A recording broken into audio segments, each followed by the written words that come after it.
Sunday brunch in the Diamond Center.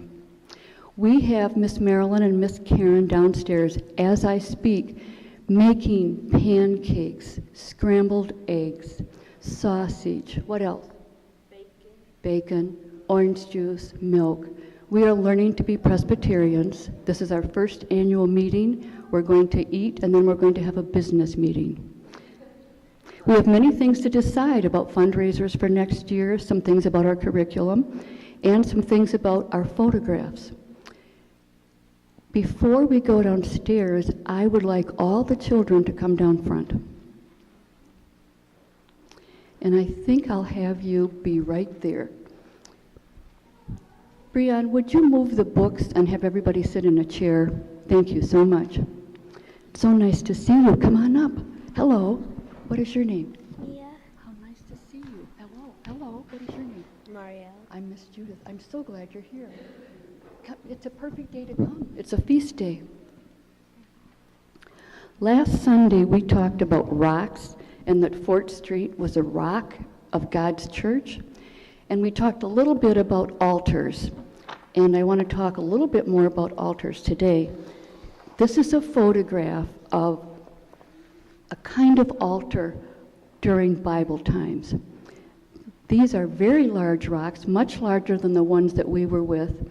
And people lined these up, and then they did this wonderful thing with it. They lined it up in places where the sun and the stars and the moon told them things. Now there's a scripture from day 4, and I'm going to ask Miss Jen.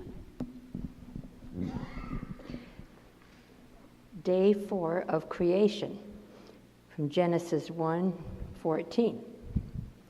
And God said, "Let there be lights in the expanse of the sky to separate the day from night, and let them serve as signs to mark seasons and days and years, and to give light on the earth."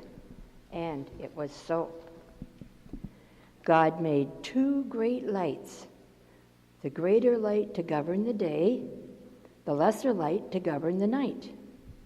God also made the stars, and God saw that it was good. And there was evening, and there was morning, the 4th day.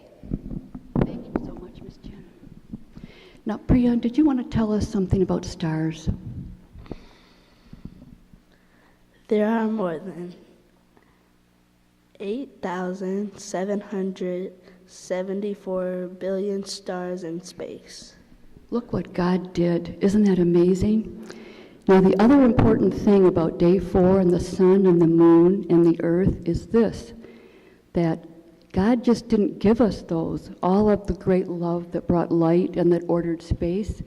God also put them in motion, and they make patterns. It's unbelievable. One of the patterns is called an eclipse, and we're going to show you what an eclipse looks like today. And I'm going to ask Randy Commissaris to reprise his role as the sun from day 4 in a retreat 2 years ago. Randy, can everybody see right here? Randy, would you stand right here? And Brian, did you want to be the earth? You're the earth.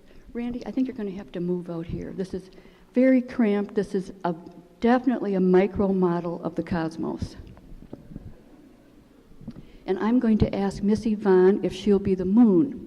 Now, what happens in an eclipse, the earth revolves around the sun. Oh, we need more room. Oh, dear.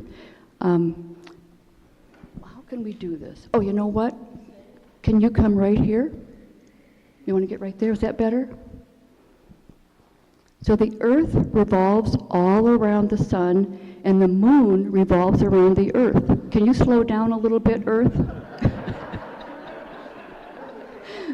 That's kind of how we feel every day, but can you slow down? Okay, Priyan, slow down enough so that the moon can go around you. Thank you. Okay. Now I'm going to ask, yes. Don made the earth. Yes, God made the earth. Isn't that good? Nona always asks what God does. Yeah, and you know, don't you? Now, I'd like everybody to look and see when the sun, the earth, and the moon are in an exact line, that's an eclipse. I'm going to have to choreograph this. Just a moment. Sorry. Would you mind? Do you mind? No, I think that's a good idea. This is taking longer than I anticipated, but all of this took a really long time to begin with, so have some patience. Thank you.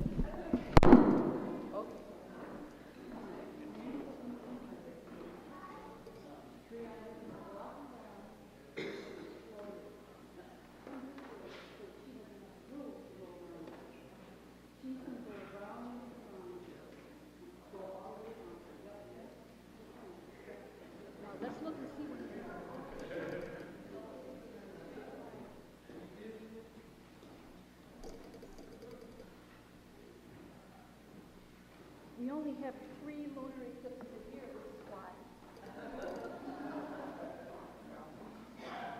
Almost.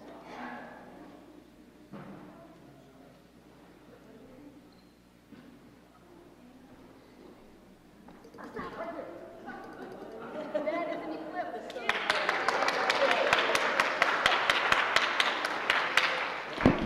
Thank you so much. You may put your planets right in that basket. Thank you. The reason it's so important that we're talking about the eclipse today, because the people at the time of the Bible had very special events on eclipses. They used the eclipses to make clocks and calendars, and that's when they scheduled all their really important events. Today, you know why this is so important that this weekend is an eclipse weekend? Because we are having our first Donlin brunch. Isn't that an eclipse? I am so thrilled. Shall we go downstairs and continue learning how to be a Presbyterian?